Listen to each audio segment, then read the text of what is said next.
আসসালামু আলাইকুম। সংবাদে আপনাদের সবাইকে স্বাগত জানাচ্ছি। আমি ফিরোজ তোহা। শুরুতেই সংবাদ শিরোনাম। বাংলাদেশের সর্বশেষ গুরুত্বপূর্ণ আপডেট সংবাদে আপনাকে স্বাগত। শুরুতেই সংবাদ শিরোনাম, পরে বিস্তারিত।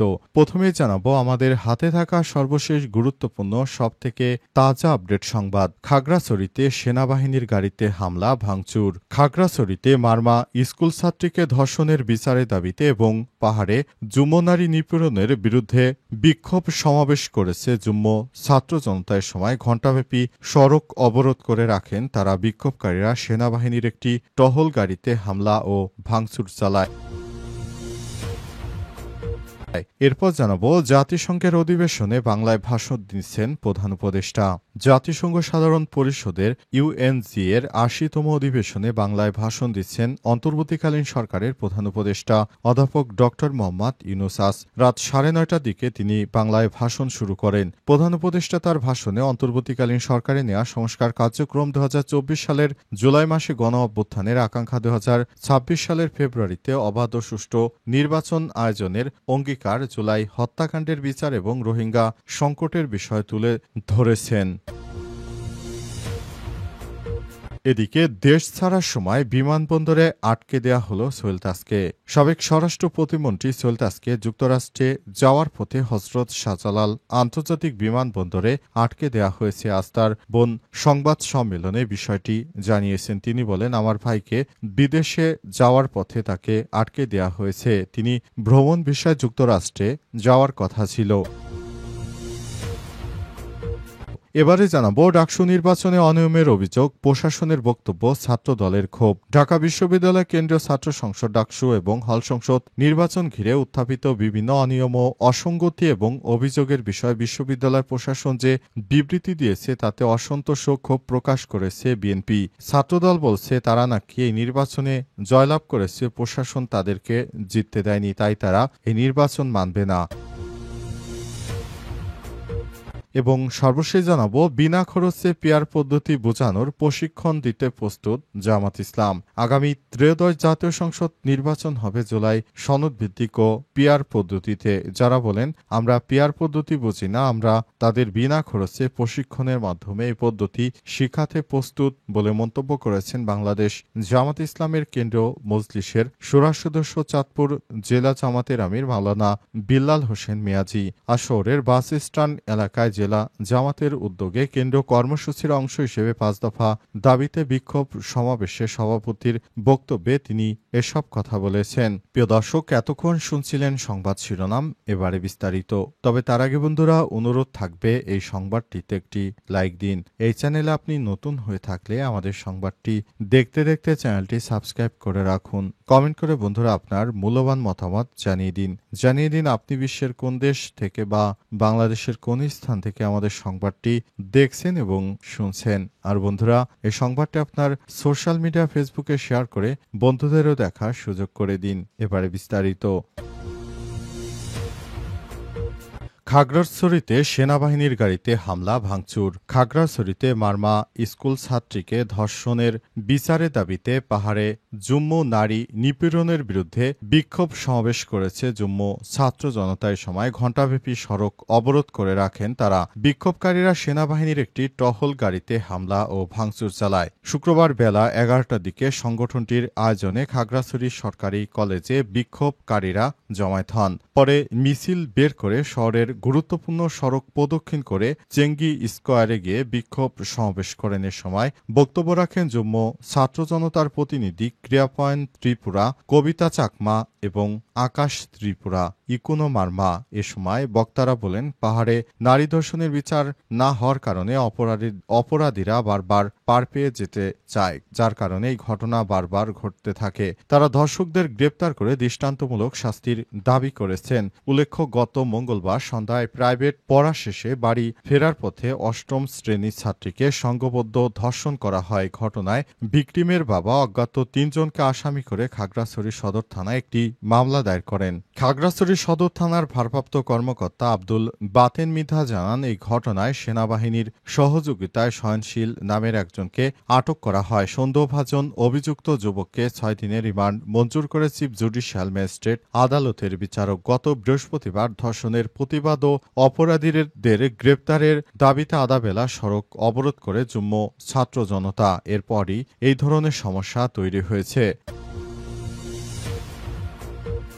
জাতিসংঘ অধিবেশনে বাংলায় ভাষণ দিচ্ছেন প্রধান উপদেষ্টা।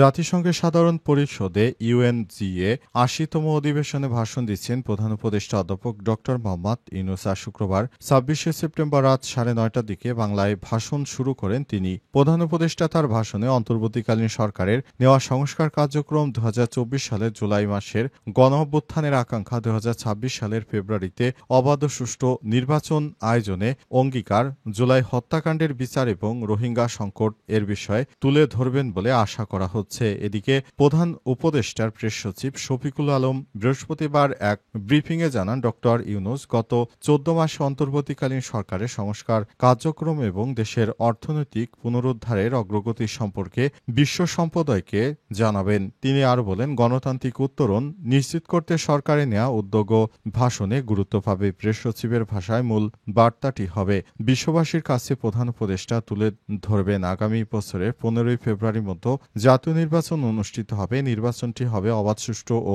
শান্তিপূর্ণ, বিশ্বাসযোগ্য এবং উৎসবমুখর নির্বাচন। এই নির্বাচনের মাধ্যমে সরকার অনেক বেশি কাজ করবে এবং এই নির্বাচনটি অবাধ, সুষ্ঠু ও নিরপেক্ষ নির্বাচন দেওয়ার জন্য অন্তর্বর্তীকালীন সরকারের প্রধান উপদেষ্টা বদ্ধপরিকর এবং বাংলাদেশে ভবিষ্যতে কখনোই যেন ফ্যাসিবাদী সরকার আর ফেরত আসতে না পারে সেজন্য কাজ করছে অন্তর্বর্তীকালীন সরকারের প্রধান উপদেষ্টা প্রফেসর ড মোহাম্মদ ইউনূস।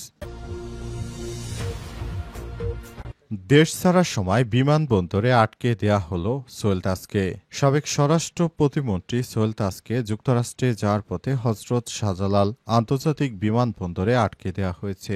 শুক্রবার ২৬শে সেপ্টেম্বর তাজউদ্দিন আহমেদের কন্যা ও সোহেল তাজের বোন মাহজাবিন আহমদ মিমি সংবাদ মাধ্যমে বিষয়টি নিশ্চিত করেন। তিনি জানান, সোহেল তাজের বিদেশ যাত্রা বাধা দেওয়া হয়েছে। কবে এই ঘটনা ঘটেছে জানতে চাইলে মিমি বলেন, সম্ভবত বুধবার ঘটেছে। অন্যদিকে হজরত শাহজালাল আন্তর্জাতিক বিমানবন্দরের এসএস ইমিগ্রেশন কর্তৃপক্ষ নিশ্চিত করেছে, ভ্রমণ রোধ থাকায় সোহেল তাজ দেশ ত্যাগ করতে পারেননি। আওয়ামী লীগ সরকার আমলে ২০০১ সালে নির্বাচনে গাজীপুর ৪ কাপাসিয়া থেকে জাতীয় সংসদ নির্বাচনে নির্বাচিত হন সোহেল তাজ। ২০০৮ সালের একই আসন থেকে পুনরায় সংসদ সদস্য হিসেবে নির্বাচিত হন। ২০০৯ সালের ৬ জানুয়ারি আওয়ামী লীগের নেতৃত্বাধীন মন্ত্রিসভায় স্বরাষ্ট্র প্রতিমন্ত্রীর দায়িত্ব পান তিনি। একই বছর ১ মে মন্ত্রিসভা থেকে ব্যক্তিগত কারণ দেখিয়ে পদত্যাগ করেন তিনি। ২০১২ সালের ২৩ এপ্রিল সংসদ সদস্য পদ থেকেও পদত্যাগ করেন সোহেল তাজ। কারণ হিসেবে তিনি জানিয়েছেন, আওয়ামী লীগ সরকার শেখ হাসিনা তাকে নানাভাবে